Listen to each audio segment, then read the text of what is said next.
তো ছবি করার উসিলায় অন্তত ইকবাল, সানি ভাই, মিশা, তারপর এখানে আমাদের অনন্তজুল সাহেব আছেন, বিশেষ করে রোজিনা আপা, যার ছবি অনেক দেখেছি। এরকম লিজেন্ডারি অ্যাক্টরদের সাথে কাজ করার সৌভাগ্য হবে, এটা একটা অনেক বড় পাওয়া বলে আমি মনে করি। ডিরেক্টর তো নায়িকার দিকে ফোকাস বেশি। ও সাংঘাতিক ভালো বোঝে ডাইরেকশনটা, অনেক সুন্দর বোঝে এবং গুছিয়ে কাজ করার চেষ্টা করে। প্রথমে শানুকে কংগ্রাচুলেশন জানাই সভাপতি হওয়ার জন্য। আশা করি ওর নেতৃত্বে বাংলাদেশ চলচ্চিত্র শিল্পী সমিতি একটি সুন্দর জায়গায় পৌঁছাবে। আসলে অনেক ভালো লাগছে, অনেকদিন পর ছবিতে কাজ করার আমি বলবো যে সুযোগ হয়েছে। মাঝখানে অনেকটা গ্যাপ দিয়েছি, কেন জানি না ব্যাটে বলে মিল ছিল না। তো ইকবাল যেহেতু বললো হ্যাঁ, কিন্তু কখনো ছবির ব্যাপারে কখনোই কথা হয়নি। যখন প্রপোজালটা দিল ভাবলাম যে না, অন্তত ছবি করার উসিলায় অন্তত ইকবাল, সানি ভাই, মিশা, তারপর এখানে আমাদের অনন্তজুল সাহেব আছেন, বিশেষ করে রোজিনা আপা, যার ছবি অনেক দেখেছি। এরকম লিজেন্ডারি অ্যাক্টরদের সাথে কাজ করার সৌভাগ্য হবে, এটা একটা অনেক বড় পাওয়া বলে আমি মনে করি। বাঁধন তো আছেই বাবারে, যাকে সবচেয়ে বেশি তার কথা সবার শেষে নাই বলি। ডিরেক্টর তো নায়িকার দিকে ফোকাস বেশি। আমরাও কিন্তু আছি, তাই না? হিলাল ভাই ঠিক বলছি না?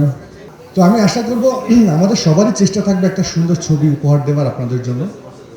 সত্যি আমি অন্তর থেকে চাই ছবিটি যেন একটা সুন্দর ছবি হয় এবং প্রডিউসার যেন তার কষ্টের টাকাটা ফেরত পায়।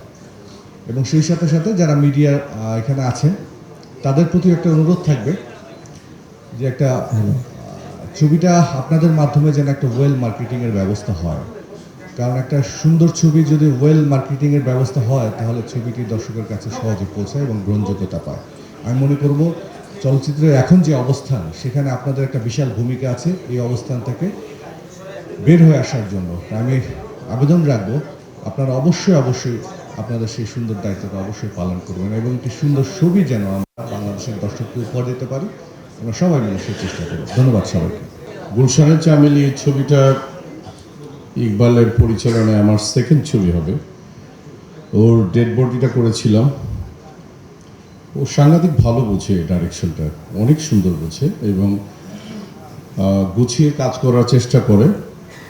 আমি যেটা পেয়েছি ইকবালের কাছ থেকে, হোপফুলি আমি এই ছবির যে ক্যারেক্টারটা করছি রিয়েলি গুড এবং আমার মনে হয় যে আমাকে সুন্দর করে মূল্যায়নটা করবে ইকবাল এবং কো আর্টিস্ট হিসেবে আমার বন্ধু মিশাকে পাচ্ছি।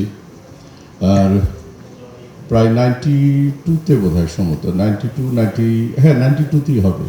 রোজিনা ম্যাডামের সাথে আমি কাজ করেছিলাম অগ্নিপথ ছবিটা এবং এত বছর পরে প্রায় 30 বছর গিয়ে আবার একসাথে আমার জন্য সৌভাগ্য।